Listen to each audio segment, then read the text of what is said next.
Hello everyone, welcome to this course on digital systems, a formal course on the elementary logic design that you will be doing quite extensively in your course going forward. So this is the first course on basic logic design, and therefore we will approach it from very fundamental first principles and build up step by step in order for you to be able to handle more complex circuits. So the outline of this introductory talk is to basically take you through the motivation, right? And most importantly, it is also very necessary for you to know why you are studying this course and what this course is actually heading towards eventually, right? So in this case, in digital systems, the idea is it's the fundamental building block course that will eventually allow you to build a digital microprocessor. Okay, so you need to understand, at least have a feel for what is the complexity of these microprocessors today, right? You have microprocessors sitting everywhere in your desktop, in your mobiles. You have servers which have very, very powerful processors in your clouds, right? And therefore you basically need to appreciate the complexity of these designs before you attempt to design one. Okay, and that's the reason I will be spending some time on just telling you the complexity of a microprocessor today, right? Then I'll take you through the learning objectives and the course structure. So the motivation is the following. The motivation is, there is a lot of effort, as you will see in a later lecture, that actually goes into taking an analog signal into the digital domain, and there are multiple reasons why people do it, but the most fundamental and mathematically sound idea is the fact that the mathematical number system allows you to deal with digital numbers which are just 0 and 1, right? And just like you have, for example, in this case, x10 is actually the decimal number system that we are all used to, right? Where numbers are between 0 and 9 and the base of the number system is 10, and you essentially go to 9, and once you overflow it goes to the next digit and so on, right?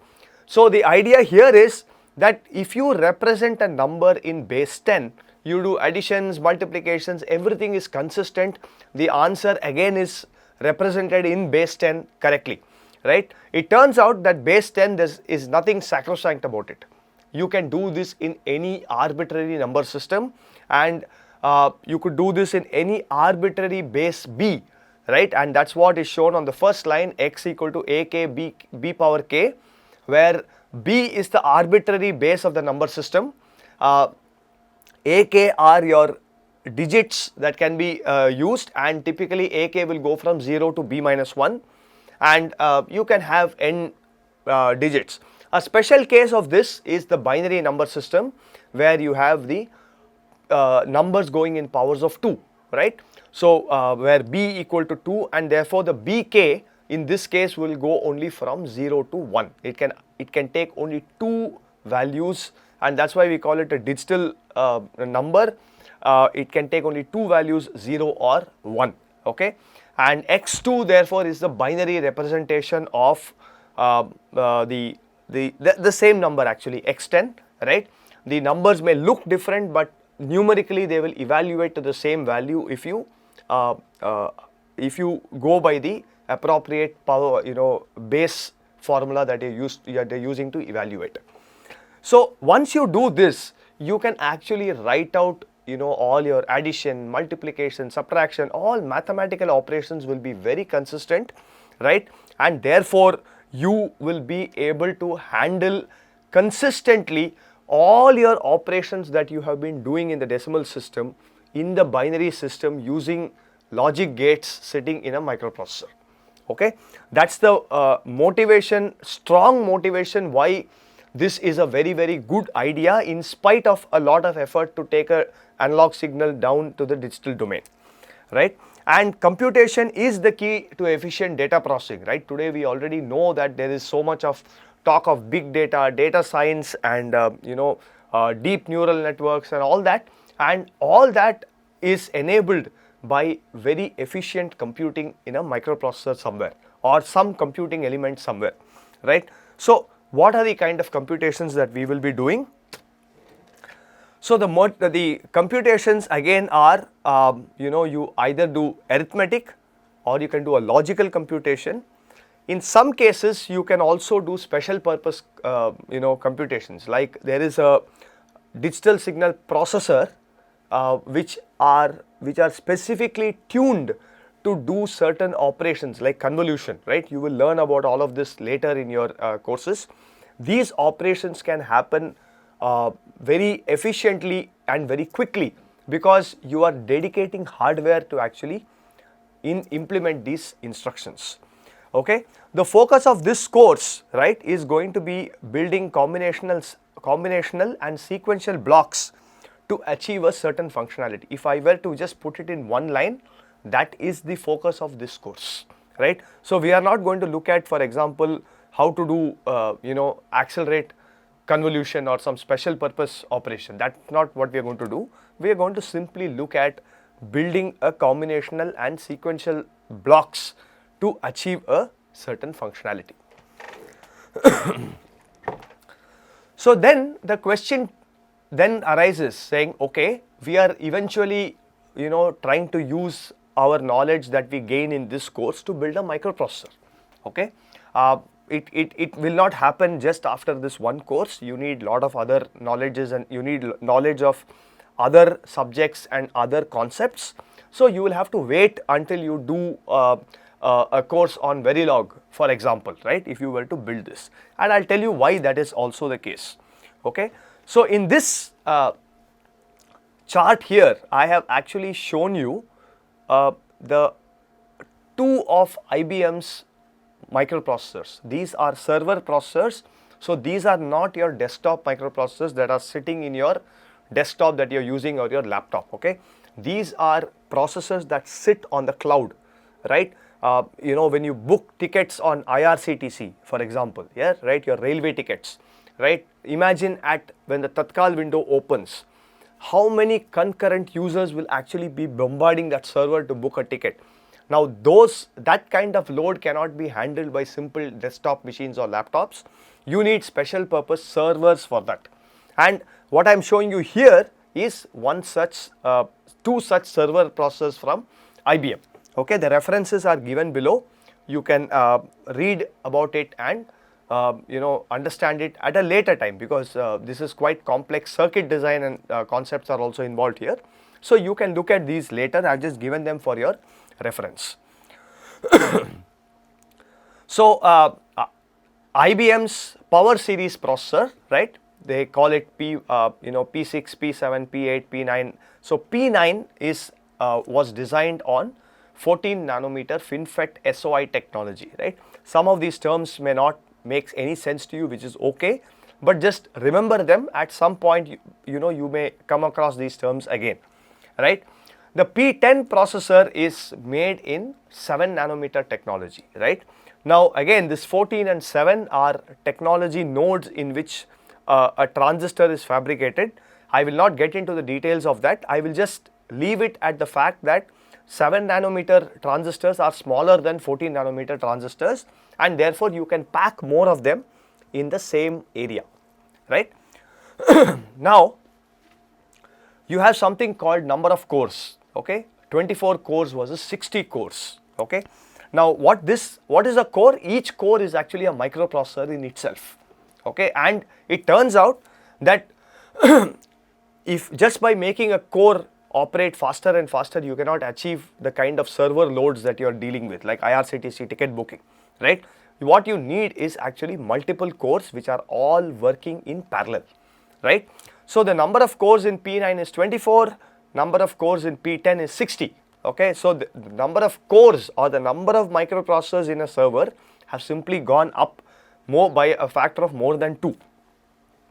The area of these two chips, ICs, are very similar, 695, 602. So and more importantly, as I said, the number of transistors in billions, okay, in the P9 was 8 billion.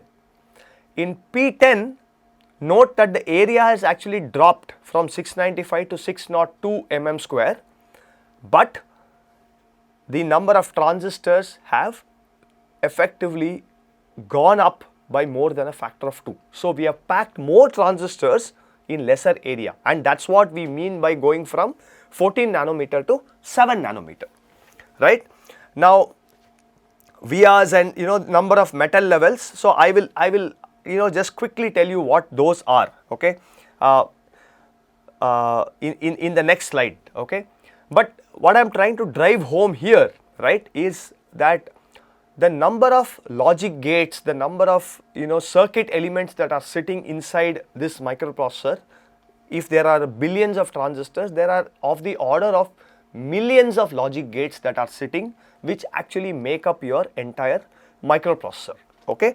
So it's also important for you to understand that ultimately all these logic gates that we are going to study in this course are implemented physically using some transistor or the other, okay. Earlier people were using the BJTs, now people use CMOS technology, right, and that's what all this FinFET SOI 7 nanometer bulk is all about. Ultimately they are in the part of the CMOS family of process, okay, of manufacturing an IC. So let me just show you this. This is what you call as the chip cross section, right. So at the bottom, right, at the bottom here, what you see is essentially a bunch of what is known as these transistors. Like I told you, it could either be BJTs or it could be CMOS transistors, NMOS, PMOS, right. This is out of the scope of this subject, but what I am trying to tell you is that you have a bunch of transistors which are sitting right at the bottom in that substrate, and the logic gates therefore that you build are actually at the bottom, right at the bottom. Now how do you connect, okay. So let me just come here. Let's say I have a logic gate like this. This is an inverter. I will not go into, I know we don't know what an inverter is exactly at this point. I'll just give you an abstract view. If you give an input 0, you will get a logic 1. If you give logic 1, you will get 0 here. It just inverts the logic, okay. So you have an inverter and I want to connect this inverter to another inverter, okay. So what happens here is that the inverter connection to the neighboring inverter or to another transistor, right, happens through these metal levels that are sitting at a higher level, okay. So what I am showing you is the front view of the microprocessor, okay, that has been built. So you take this, essentially this output point, okay, this output point, you will draw a metal upwards and then bring it down. A metal here is nothing but a wire, okay. Technically it should not have any resistance, it should not have any capacitance, but we already know from the earlier course on electronic systems thinking that these wires can have their own resistance and capacitances depending on the frequency of operation, right, and therefore you will have some delay and power associated with the wire also. So now the issue is that if I want to just connect to neighboring gates, I can go right next to each other, but if I were to make having just one metal level is like having just one set of roads on your in a city. So if you want to get from point A to point B, all of them have to travel on the same road which is sitting at the same level. Now if I want to speed up traffic, right, and I don't want people to wait at signals, what do? You will build a flyover, right. So the cars can go on top of the flyover, simultaneously you can have other cars going below, right, and that is exactly the idea that is used in building higher levels of metal. These M1, M2, right, metal 1, metal 2 are nothing but various flyovers. So what will happen is I can have current going through at different levels, okay. So for example, if I were to get to this, let me just move that down a little bit, right. So, let us say I have this, I want to connect this particular inverter, okay. From here I want to connect it to this point. So, now I can technically go to metal 2, come down to metal 1, okay, and then connect it back here. So, effectively what happens is current is flowing from this inverter to this inverter in metal 1, simultaneously it is flowing in metal 2 back to metal 1 down to the inverter, right. So, essentially this flyover like structure is what allows you to pack 18 billion transistors. Otherwise, it is impossible to pack 18 billion transistors in an area of 600 mm square. Okay, let us look at what that is. We are looking at 600 mm square. What is this? It is 25 mm cross 25 mm, right? Approximately 625 mm square. That is basically the size of your 10 rupee coin. In that size, if I were to pack 18 billion transistors and connect them all up to form a very complex circuit, then the only way that you can do it is to actually do it in this flyover like technique. Now, how many levels of flyovers are there? 17 levels of flyover were there in P9, 18 levels of flyovers, right, or metal levels are there in P10, okay.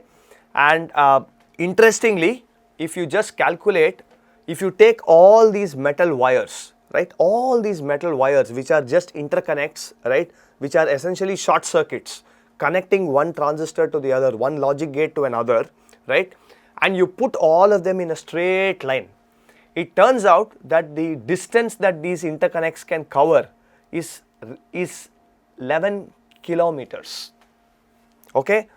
So, there is 11 kilometers worth of interconnect sitting inside a microprocessor, a server microprocessor today, right. Now, how did they pack 11 kilometers? Because of these flyovers, okay. Otherwise, it's not only that the area would have blown up significantly, but it is also impossible to connect, because if you didn't have flyovers and you just had one level of road, there is only a certain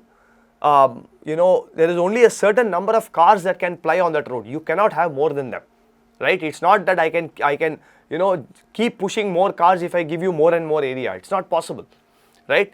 So, therefore, this hierarchical structure is what has enabled 18 billion transistors to reside inside that microprocessor, and with 11 kilometers of interconnect and 60 cores, okay. So, this is just to give you a feel of the complexity of the chips today, right, and only then will you be able to appreciate why you need to start from such a basic course and then eventually get there. So, if you think that you can build a microprocessor without getting the basics right, that is not possible, because it is so complex. Getting 18 billion transistors to talk to each other correctly and getting them to work requires very sound basic principles to be in place, and that is the reason we are starting with a very elementary course like digital systems in this in any curriculum actually, okay. So, what is there in the chip components, right? What are there? What I told you in terms of transistors and metals, yeah, that is what we saw earlier. But in terms of logical blocks, what is there? Each of them have like 6 quadrants with 4 cores each, okay. So, what you see here is there are quadrant 0, quad 1, quad 2, quad 3, quad 4 and so on, right, up to quad 5, and each quadrant which has been blown up has 4 cores, okay. This is, by the way, for the P9, okay, which has 24 cores. So, 6 4s are 24 cores.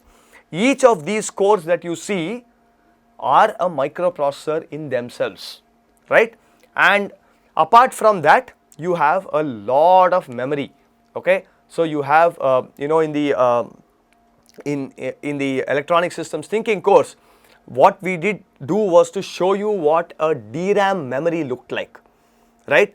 But what we could not show you was inside the microprocessor there is a lot more memory, okay?